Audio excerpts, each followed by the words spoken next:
Hi there, this is the weekly forecast for March 24th through the 30th of 2019. So starting out right on Sunday the 24th, we have a moon in Scorpio sextiling Pluto, which is some really intense investigative energy to explore ourselves and opportunities coming up for us, and makes us want to get to the bottom of things. And there might be some increased bravery or courage to face internal or external situations on Sunday the 24th.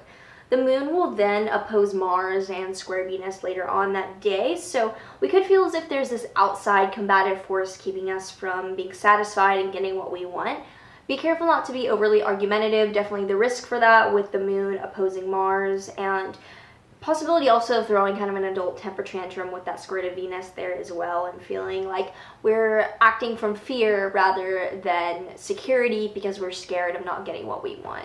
Monday the 25th, the moon in Sagittarius will trine Chiron and the sun in Aries early that morning, so definitely could wake up feeling more accepting and more satisfied with our own vulnerabilities and where we're at as a person, and feeling more free to go after the day than usual. Wednesday the 27th, Venus will sextile Uranus, and with this we're more likely to feel encouraged to try something new or to see the beauty in something unusual. Later there will also be a moon square to Chiron and the sun in Aries as well. So we might feel a bit discouraged to follow our hearts due to feeling insecure or not powerful enough, and just feeling kind of like small and weak in general with that square to Chiron and the sun in Aries. So situations may arise that do make you feel small or powerless on Wednesday the 27th.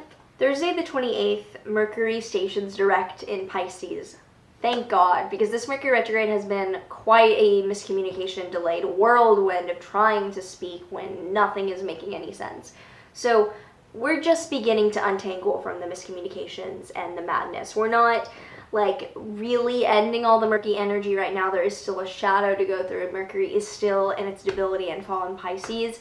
It's just that those things are beginning to resolve themselves. We're beginning to get to the bottom of things, and thankfully there'll be a moon in Capricorn sextiling Mercury and conjunct Saturn. And usually moon in Capricorn conjunct Saturn would kind of be this really like cold, depressed energy, but with so much Pisces, Neptune shit going on over the past few weeks, I think that this moon Saturn sextile to Mercury will be so welcome. This really welcome, grounded energy to analyze where we're at realistically and totally want to make practical measures to move forward from. Friday the 29th, we have the moon trining Mars, so again, just this theme of wanting to go after things and ready to step forward. The moon does move into Aquarius and immediately square Uranus and Taurus, so we may then be afraid of the unknown or of going after what we want because we're afraid to challenge the status quo, and we could doubt our individual power here. The moon will sextile Chiron though, so we could accept that fear that we have as an opportunity to work with, not like a shut door. It's more of a dare than a block. Finally, on Saturday the 30th, the moon in Aquarius will sextile the sun in Aries, just giving us some increased confidence and ease and energy to get things done at a quicker pace than they have been.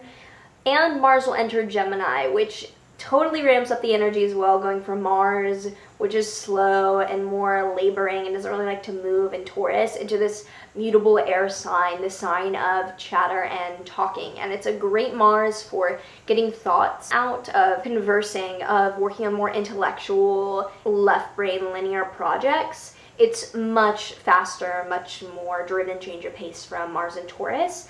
Take advantage of the new ideas being thrown out, take advantage of the new lightness, but don't fall into the trap of being like flaky or uncommitted because you just want to get so many ideas out there. Make sure that what you're doing and what you're spending your energy on is practical, and you're not like researching something for hours that has no actual application to what you're trying to get done. So this week has so much energy changing in terms of Mercury going direct and then Mars moving into Gemini and really quickening up the pace, whether we are ready for that or not.